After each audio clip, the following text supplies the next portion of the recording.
Ngayon, etong si Abe, mabait eh. At saka masipag na na leader. Kaya nga nakabalik siya eh. Ha? Naka second term yan noong 2012 eh. Pero dati nag-serve na siya, ha? Bago pa yan bilang Prime Minister ng Japan. Nakita ninyo walang kaproblema. Walang hindi niya inantay na magkaroon ng malakas na public public opinion para bumaba na siya sa pwesto. Hindi katulad dito, mga kaibigan. Alam na sa buong mundo may sakit eh. 'Di ba? O kaya nga ang challenge lang natin for the benefit of the doubt, mga kaibigan, ilutang nyo. 'Di ba? Si Presidente Duterte, bakit ito nag-resign? Sabi naman ng iba, paano naman magre-resign yan? Paano yan kung hindi na makapagsalita? Ha? O kaya hindi na makapirma dun sa resignation. Paano yan? Kaya nga sa saligang batas natin, binibigyan ng merong mandate doon yung mga ilang miyembro ng gabinete, halimbawa yung in charge ng national security, pagkatapos yung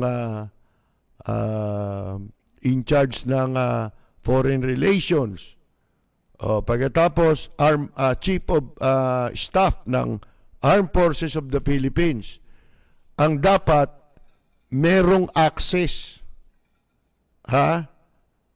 kung sakaling may karamdaman itong presidente. Bakit si Bongo nagsasalita? Wala naman nakalagay doon na kung sino yung pipiliin ng presidenteng senador na magkaroon ng access. Bakit yun ang may access sa kanya? Bakit ito ang nagbibigay ng bulletin? In the first place, hindi naman siya doktor din. Wala siyang personality under the Constitution. Mga kaibigan, madalit sabi, paglabag sa Constitution yung ginagawa ninyo, pambabastos yan, kung hindi man paglabag yan. Di ba? Maring hindi paglabag, pero pambabastos na yan eh. Ano palagay mo sa publiko, mangmang? Yung mga supporter nyo lang ang mangmang. Ang publiko, hindi. Ito palang nito, no? Lolo ni Shinzo Abe, tsaka bata pa si Abe, ha? Ilang taon lang ang tanda nito sa atin, bale, mga kaibigan. Batang-bata pala ito. Mismo edad pa ba sa atin ito? Nakita ko yung edad niya, medyo bata pa siya eh. Teka, tingnan natin yung edad ni Prime Minister Abe. Nasaan ba yun? 65? Bata pa. Ito, ilang taon na? 74, di ba? Pero ito, 75 na. Mga kaibigan, 10 taon ang tanda niya kay Abe. Pero yun, nag-resign ka agad, Mga kaibigan, hindi yung hindi bedridden ito. Ito'y malakas pa. Pero, sabi niya, may sakit na siya eh. Alam niyang may sakit siya, pero ang sabi niya, I cannot be Prime Minister if I cannot make the best decisions. Siyempre, pag may sakit ang tao, apektado yung pagdidesisyon. Kagabi lang, sinabi ko yun eh. Di ba? Yung apektado ang pagpapasya, ang desisyon. Mga kaibigan, I have decided to step down from my post. Ayan. Hindi siya gawa ng mas mainam na desisyon para sa kapakanan ng mga mamamayan. Kaya dito kita ninyo, hindi pa nga napapabalitang may sakit yan eh, na grabe, mga kaibigan eh. Di ba pa iba-iba na yung sinasabi? Yung ba ang best? Tignan ninyo, ikumpara nyo dito, yung ba mabuti ba yon sa kapakanan ng mamamayan mo at ng bansa mo na magpabago-bago kayo ng sinasabi? Yun lamang magpapainiksyon ng bakuna, di ba? Magpapasaksak ng bakuna. Bas siya raw ang mauna. Sipin mo. Dapat lang, di ba? Unang-una, ikaw ang presidente. Importante ka, di ba? Oh. Bakit binago? Hindi na raw muna. Sila na raw muna, yung mga sundalo. Ba't hindi yung mga health worker? Di ba? Hindi yung mga frontliner na health worker. Hindi sila kasama. Yung sundalo, okay yun. Pero dapat sabay-sabay kasama yung... Hindi binanggit eh. Kaya makikita ninyo, binobola niya yung military at saka yung police. Inuuto. Mga kaibigan, siya raw nagtaas ng sweldo. Batas yun eh. Ha? Effective yung batas nung nakaupo ka na. Di ba? Ginamit mo lang yung batas. Sino ba proponent niyan? Hindi rin siya. Mga kaibigan, kung makapagsalita, may military. Diktador lang nagsasabi nun eh. May police, mga police ko. Mga military ko. Ba't kailan mo nabili yan?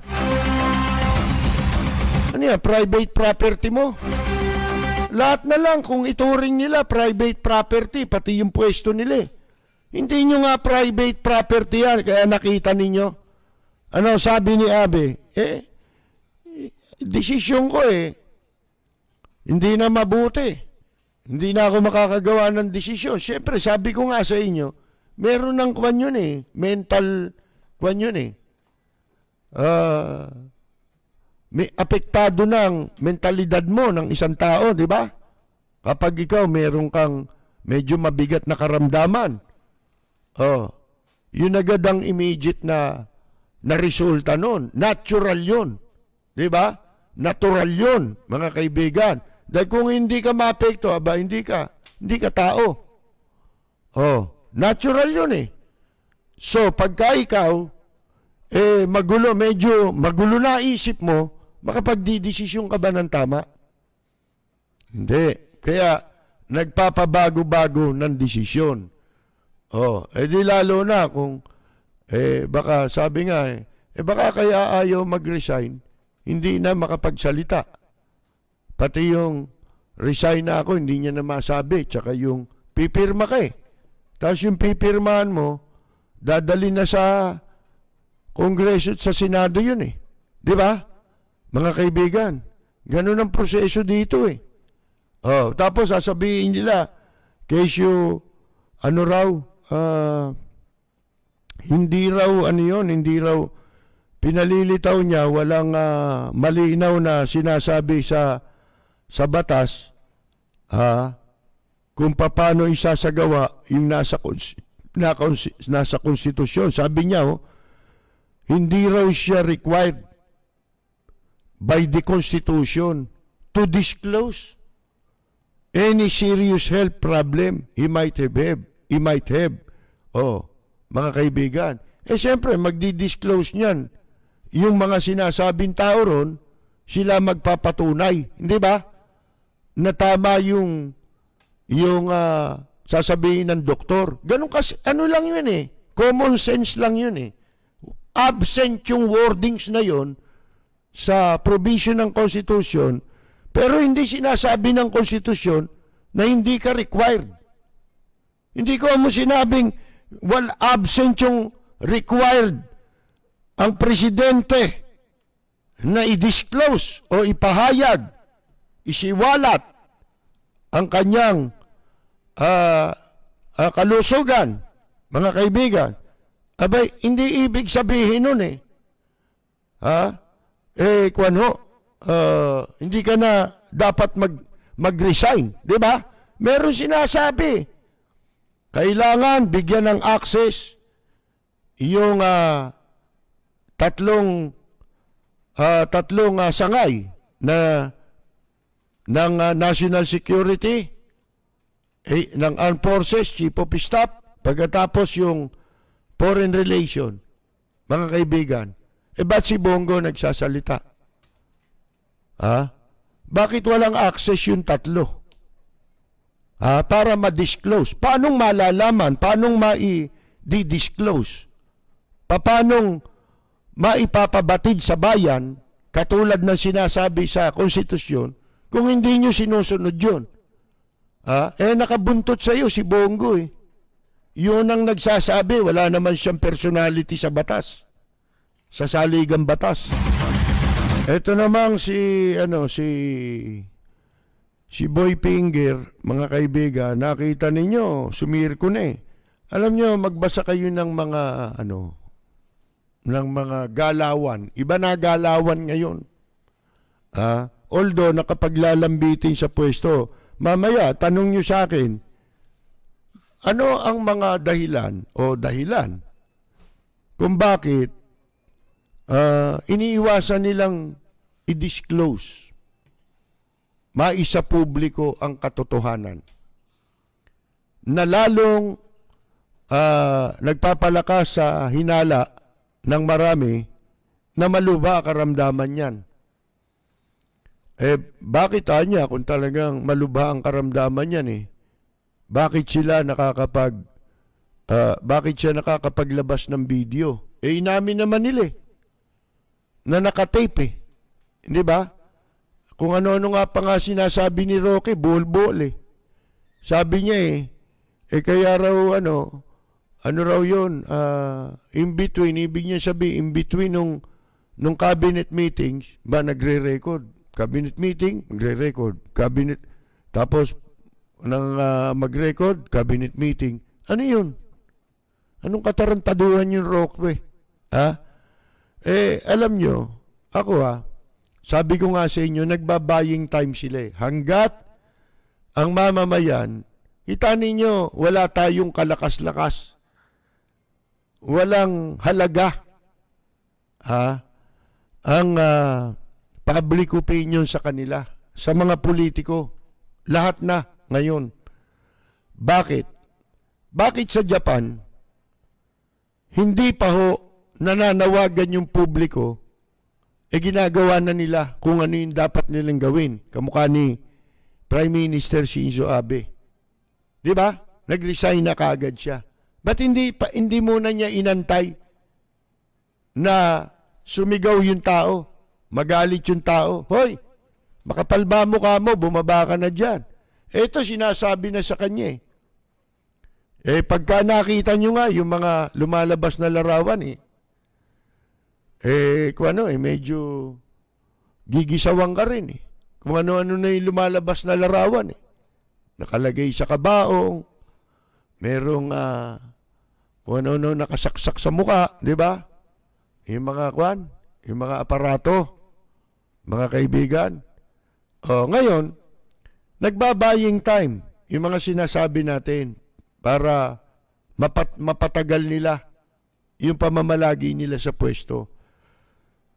Iniiwasan nilang pilit na si Vice President Leni Robredo ang pumalit. Bakit? Malaki kinatatakutan nila Dahil ang gusto nila, yun ding ang papalit sa kanila yung kung bababa man siya o i-announce officially, hindi nga natin alam kung buhay pa yan Di ba? Kasi nagbabaying time Kesyo, ito si Roque, di ba kahapon, binasa natin yung statement niya na pinag-aaralan pa raw. Posibleng pag-aralan. Isipin mo, di ang tagal kung kailan nila gustong pag-aralan. Di ba? Walang proseso. Mga kaibigan, paanong wala silang economic program, kaya leche-leche ang gobyerno natin at ang bansa natin, dahil wala silang programa Yun ang totoo Mga kaibigan At sinadya pa nila na wag sila magkaroon ng programa. Ang naging agenda nila, ibenta tayo sa incheck. Ngayon, kanina nga, sabi natin, paano yung ito mga paglitaw ni Presidente Duterte, hindi posibleng ganito yan sabi ko nga sa inyo, yung PhilHealth, yung issue na yan sa PhilHealth, ang interpretasyon ko, ako tatanungin nyo, ano yan? Smoke screen yan. Oh. Dito tayo nililibang lang tayo. Yang script na yan, ginawa, bago pa ma-ospital si Presidente Duterte siguro. Posible yun. Senaryo itong sinasabi ko sa inyo. Possible senaryo. Kasi hanggang ngayon, hindi sila nagpapakita eh. Ito gagawin natin. Pinlano nila. Paputukin natin ang corruption sa PhilHealth. Habang ako'y nagpapagamot. Pwedeng ganun eh. Di ba? Pag pumutok na yung PhilHealth, ang tao yan ang pag-uusapan. Hanapin man nila ako, gagawa na ako ng tape. Sasagutin ko na yan. Ito, tandaan ninyo, nung nagsalita yung mga doktor, natatandaan nyo ba, nanawagan sa presidente na ikinagalit niya. Di ba? Bakit kayo, pinagbintangan pa nananawagan daw ng revolusyon, mga kaibigan. Ngayon, hindi ba kontra sila doon sa sa proposal o doon sa tawag mo ron? Doon sa sinasabi ng mga doktor na suggestion ng mga doktor na kung pwede higpitan ulit yung lockdown, 'di ba? Ano sabi niya? Sige, pagbigyan ko kayo, 'di ba? Pero hindi na pwede yan kasi bagsak na ekonomiya. But sino ba nagpatupad ng, basta ka na lang kasi nagpadupad, wala ka naman plano sa ekonomiya. Ano gagawin mo? Alam mo magiging repercussion ng gagawin mo dapat. Di ba? Pag nagpatupad ka, kailangan alam mo ang possible consequences. Hindi ba? Ng iyong gagawin. Ano magiging resulta niya kung higpitan ko? Mapipilay itong wala tayong magagawa. Mas importante kalusugan ng tao kaysa na naman mamatay lahat itong mga Pilipino, di ba? Anong gagawin natin kung mangyari yan? Yun ang wala. Nawala kasi yung pera. Kinasangkapan pa itong COVID. Alam ba ninyo ngayon may nakapending tayong uutangin? May nakapending tayong loan ngayon na panibago, mahigit $4 billion. Isipin mo, uutang na naman, hindi pa nga na i-account yung inutang. Mantakin ninyo yan. Eto, hindi ba nagalit doon sa sinabi ng mga doktor, pinaratangan pang nananawagan daw ng revolusyon? Mga kaibigan, isipin niyo, pinagmumura pa ng mga troll nila. Di ba mga walang ya ito? Hindi na iniisip. Kita mo, sila nagkasakit din ng COVID. Ngayon, eto. Sige, pagbigyan natin. Doon nagumpisa na mag-record. Ako tingin ko, possibility ganun. Kasi hindi nyo nililitaw Obligasyon nyo yun So, yung bang speculation, mapipigil mo? Ba hindi? At lalo nga kayong pinagdududahan dahil tumatagal na. Bali ba, uso ngayon yung virtual. Di ba? Yung virtual na kwan, yung wala ka naman doon sa lugar pwede kang palitawin, nandun ka. Di ba?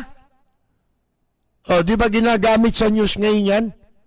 Itong Channel 7, di ba? Meron sila nun. Yung ini-interview, kaya yung gusto nila kausapin, nakalitaw na parang kasama nila, di ba? Sa telebisyon. Pwede nilang gawin yan Mga kaibigan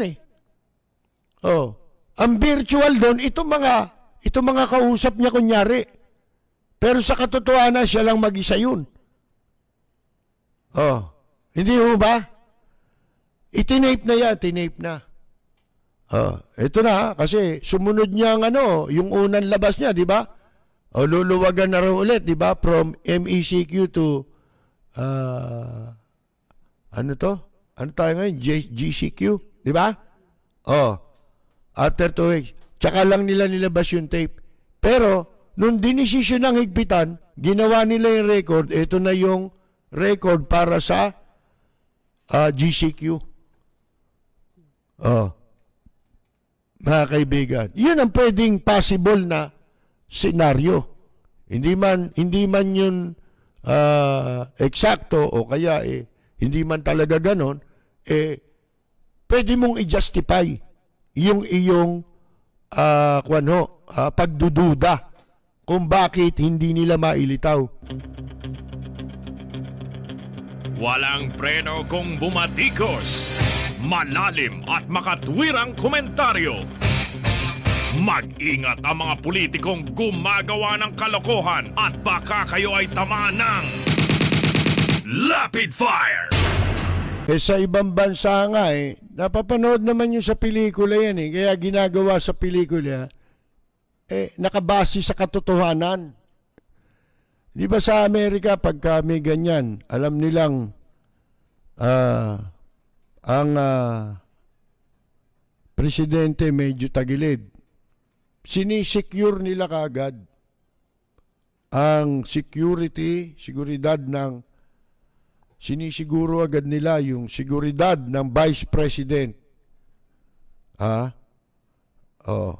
Merong mga napapanood tayo, di ba, nagkakaroon ng conspiracy, nakikisabwatan. Yung speaker, yan. Kikipagsabuatan, may kasabuat sa National Security at saka sa Pentagon.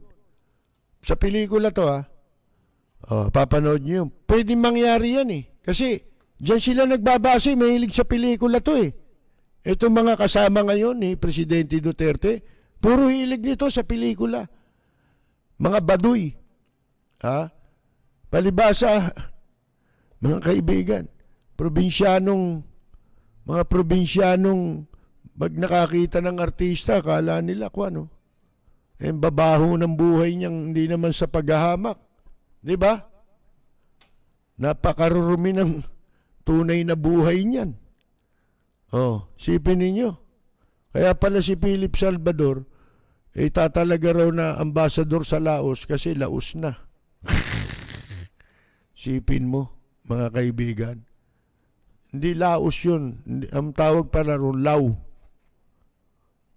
Kasi doon na ambassador yung si Kwan Namatay na kaya dito, dapat, yun nga, unang panawagan naman natin, di ba, na dapat si Vice President Leni Robredo, mag-ingat. Balita nga, dami ng mga kaibigan, nagpaparamdam. Bumabalimbing. Akala nila, mabobola nila si Vice President Leni Robredo. Hanggang kailan lang naman di ba? Sandali lang kung gagawin ni Presidente Duterte yan, kung hindi nila magagawa, isipin mo gaano katagal na natin pinag-uusapan nitong may sakit ito. Matagal na to di ba? Umpisahan na lang natin kung kailan siya. May presidente bang gano'n once in a while? Ang ginagawa. Ala naman Tapos nandun ka sa Davao. Ba't ka lagi ka nasa Davao? Dito ka sa Malacanang. Mga kaibigan, yan ang opisina di ba? Ba't nakakulambo ka sa Davao? Dali mo yung kulambo mo rito, di ba? Mga kaibigan, bakit? Takot siya?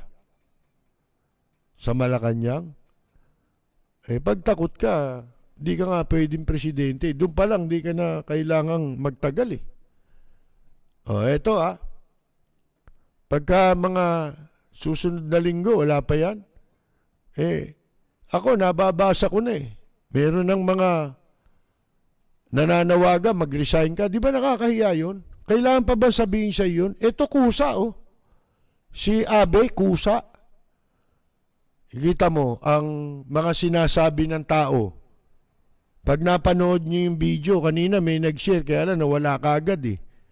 Kasi private yun eh. Yung video na yun. Oh, ang gaganda ng comments. Na yung very sympathetic sa kalagayan, sa health ni Prime Minister Abe. Oh, di lalo ang mga Pilipino, ganon, di ba? Pero kung ganyan ang ipinapakita ninyo, sipin ninyo minumura kayo.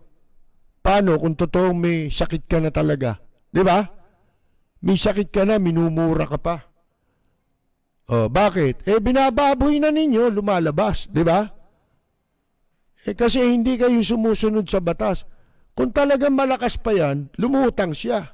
Ilutang nila, di ba? Paglakarin ninyo. Kung si Abi nga, nakakapaglakad eh. Nag-resign eh. Oh. Huwag mo ikatwirang may edad niya.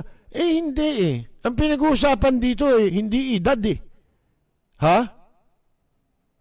Yung physically, siya ba ay may kakayahan?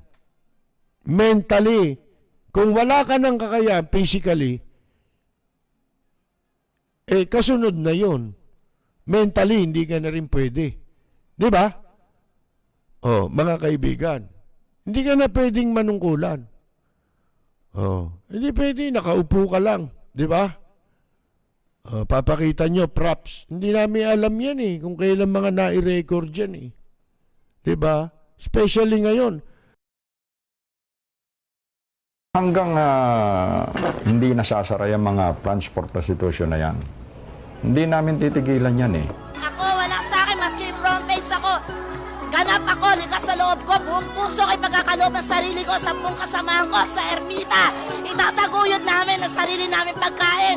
Dahil hindi kami kayang pakainin kahit sinong tao. Against all odds, General Alfredo Lim, Chief of the Western Police District, pursues an unrelenting campaign to wipe out a prominent fixture in Manila, the Red Light District. How did you start out in your police career? Oh, I was appointed as a patrolman in the city of Manila. We started as we call it the men on beat, walking the streets of Manila. Why were you interested in becoming a policeman? Well, when I was in high school, I was fascinated with the exploits of policemen and detectives, hunting criminal elements, no? And I was reading all these police stories. The police chief himself has figured in many police stories, numbering enough to make a book. His long stint as a police detective exposed him to all types of crime, all sorts of criminals, and many untold dangers. Marami. Sa pagtupad ng tungkulin, talagang kasama yan. Dahil alam mo, dito sa aming profesyon, you cannot satisfy everybody. Pag nagkaroon ng isang krimen, ay siyempre tatrabahuhin ng mga polisyan. At pag nahuli yung suspect, yung pamilya niya, yung mga kaibigan niya, galit na sa amin. But the reputation of the policeman is not so good. Maraming lagayan, bayaran. Ako personally, no. Pero alam mo, yung mga bintang na yan, ay totoo rin eh. Dahil aaminin ko na sa iyo na meron din kaming mga kasamahan na tumatalikod sa sinumpaan nilang tungkulin. You're known as a fearless cop. You think that's accurate? Hindi naman. Siyempre kami natatakot din. Pare-pareho lang tayong tao eh. Dangan nga lamang. Yan ang aming pinasok na trabaho. I've been in the service for 37 years already. And I can look everybody in the eye and also my family that have never been accused of extortion or whatever.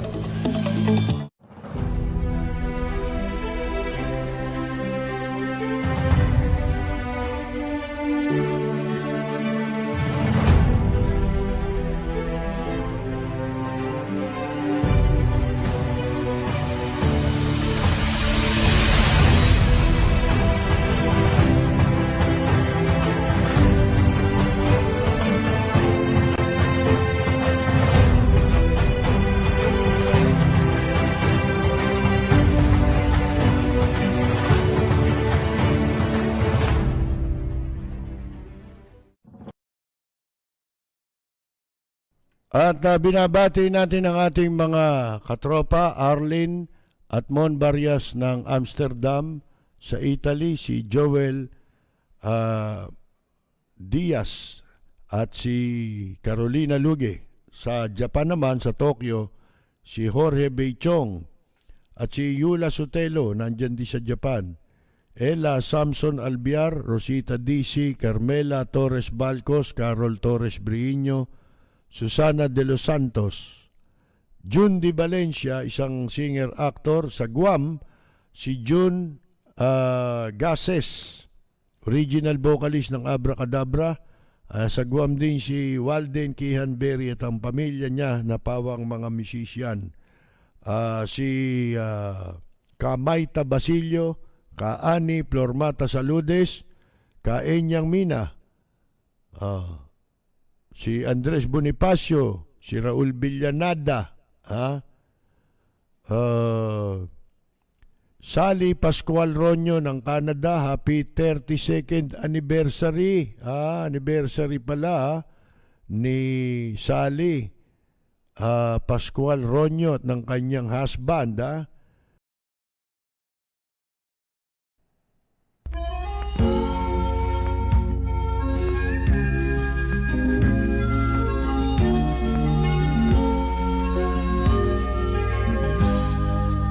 Bayan ko ay isa ang lahi, dito'y wala ang pagkukunwari. Hindi padagay, sadyang kilala sa daigdig, may pagkakaisa sa bawat nais. Magandang yumaga! Utorni Gadong!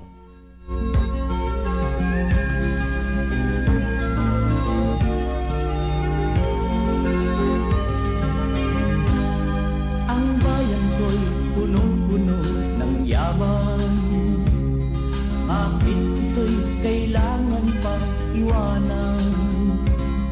Hindi nga ba't anong sarap mabuhay ng buong ganap sa bayan mo, sumapit ng yaong wakas. Dito sa bayan ko, lahat kami pantay-pantay, walang nang-aapit, ang pag-ibig ay tunay. Dito sa bayan ko, dito'y makikilala mo ang mga kaibigang nagmamahal sa'yo. Dito sa bayan ko, lahat kami pantay-pantay, walang nang-aapit, ang pag-ibig